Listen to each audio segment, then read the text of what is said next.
நாகை மாவட்டம் கீழையூர் காத்தாயி அம்மனின் அருள் அடியவர்கள் அனைவருக்கும் வணக்கம்.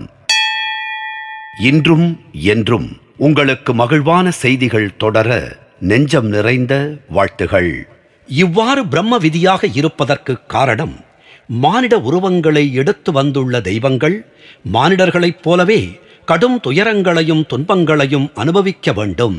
அப்போதுதான் தண்டனை என்பதின் தாக்கம் உணரப்படும் என்பதாக பிரம்மா நினைத்திருந்தார்.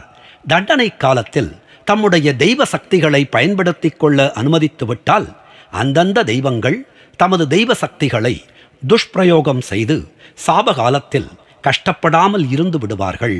அதன்பின் சாபத்திற்கான தண்டனை என்பதற்கு அர்த்தமே இல்லாமல் போய்விடும் என்பதாக பிரம்மதேவர் நினைத்ததினால்தான் அப்படிப்பட்ட நியதிகளை வைத்திருந்தார். இந்த கட்டுரையின் முந்தைய பகுதியில் பூமிக்கு ஆன்மாக்களை அனுப்புவதற்கு முன் பிரம்மா நிலத்தை பல்வேறு தன்மைகளை கொண்டதாக பிரித்து வைத்திருந்தார். அவை அனைத்தும் ஒன்றுடன் ஒன்று வேறுபட்டு இருந்தன என்பதை விளக்கியிருந்தோம்.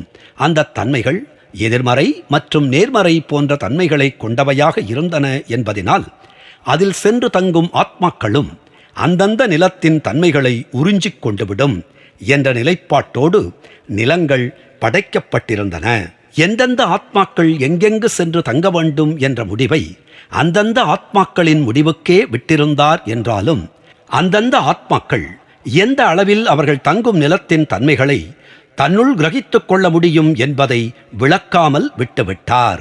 நாகை மாவட்டம் கீழையூர் காத்தாயி அம்மனின் திருப்பாதங்களை வணங்குவோம். அவள் அணைப்பில் இருக்கும் குழந்தையாய் நாமும் இருப்போம். நாகை மாவட்டம் கீழையூர் காத்தாயி அம்மன் நம்மை காத்து அருளுவாள். நன்றி, வணக்கம்.